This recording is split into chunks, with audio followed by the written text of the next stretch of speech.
Hey everyone, Mike from Just Watch, back with another Just Watch episode. Thank you for spending a few minutes of your time with us today.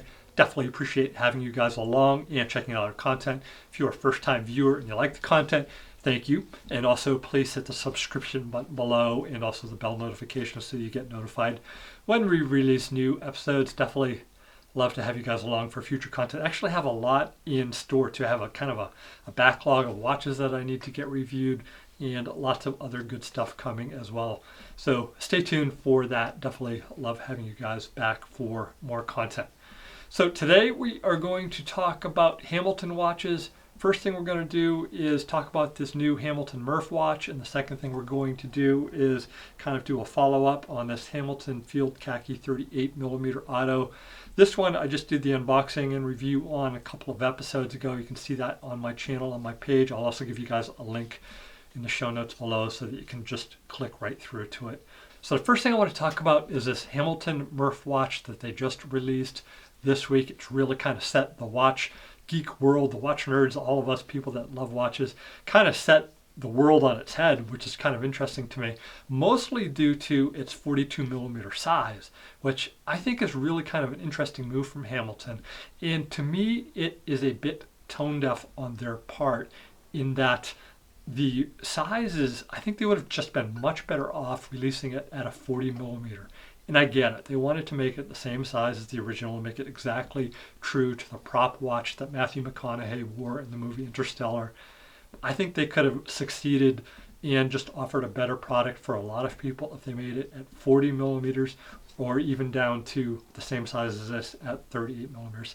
I don't know. Actually, what do you guys think? I'm going to put it up to you guys, my viewers. Would you rather have seen that at the classic 42mm size that, you know, is exact to what was in the movie, or would you prefer to see it at 40 or 38? Let me know what you guys think. I think it was a mistake on their part to offer it at 42mm. Second thing I want to talk about that I found really interesting is the price. And I'm seeing mixed reports on whether or not it is limited edition. What I read, to my understanding, is that there's going to be a limited edition version that comes in the special box that was designed by somebody from the movie, but then you'll be able to buy it as a regular part of their line going forward. So if that's the case, I don't understand why it costs twice as much as this watch, especially when this one has a more complicated dial, including the date feature at 3 o'clock and the same automatic movement. Everything's the same as far as the materials go. So I can buy this one for $500 at 38mm, that's US dollars, and the Murph watch, you know, less clean, less complicated dial, twice the price. Doesn't quite make sense to me. You know, if it was truly a limited edition watch and they're just limited to $1,000, then I'd understand it because it costs them more to make it. You know, it's a limited edition, limited production run. It just costs more money to make. So be interesting to see how that sells on the market as far as it being $1,000 as compared to $500.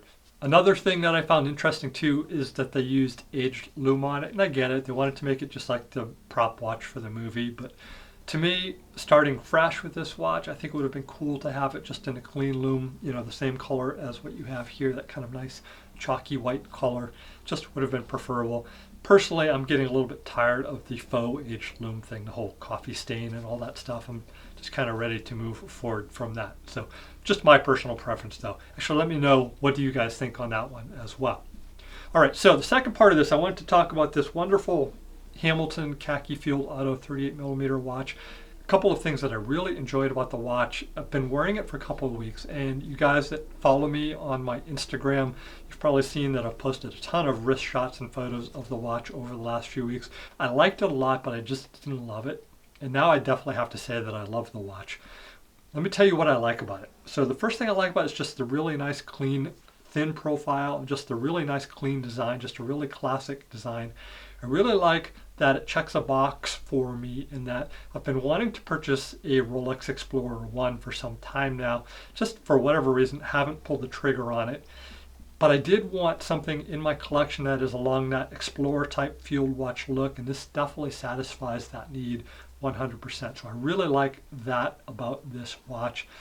Another thing I like about the watch too is that it doesn't have polished case sides. You know, with the field watch, the only polish really on it is the conical bezel. So that's pretty much it. So I have a little bit of OCD as far as like smudges and stuff like that on the polished surfaces of a watch, and not a problem with this watch at all is that nothing shows here on this brushed finish side. So I really appreciate that about the watch as well. I find it super comfortable to wear, just really lightweight and nice, and I really enjoy wearing it on a NATO. Even with that extra 3 millimeters of NATO strap underneath it, it still sits very low, lower than any of my dive watches that I own, even, you know, just on the bracelet. So I really like the size, the shape, the finish, and also last but not least is the movement. The H10 80-hour power reserve movement is fantastic. It's currently keeping time within cost specs, about 2 seconds per day fast. So nothing but good stuff there as far as the movement goes as well. I have heard a few reports on this watch having issues with water resistance and also moisture getting in there. No issues to date so far with me, but I am in the dead of winter. It's not getting a lot of exposure to moisture. So I'm going to do a longer term test on this watch, wear it through the summer. Definitely come back to you guys sometime like maybe midsummer with a follow-up on this and let you guys know how it is done, if it has received any moisture inside the case or what have you. Hopefully it will not, and I'll have nothing but good things to continue reporting on the watch. So anyways, really love the watch. Checks a lot of boxes for me. I think it's a great addition to my collection. I think it'll be a great addition to yours as well, especially at the $500 price point. I think it's just a really solid watch. So that is it for just my thoughts on the Hamilton, both the Murph and this Field Khaki. If you guys like the content, once again, thank you. You can hit the subscription button over here somewhere. It's going to be right over here. So anyways, you guys can click that. You can watch more episodes. You can do all that stuff. Thank you to YouTube's algorithm showing you all that stuff on the screen that's right now. So everybody, thank you again for stopping by, checking us out. We'll be back soon.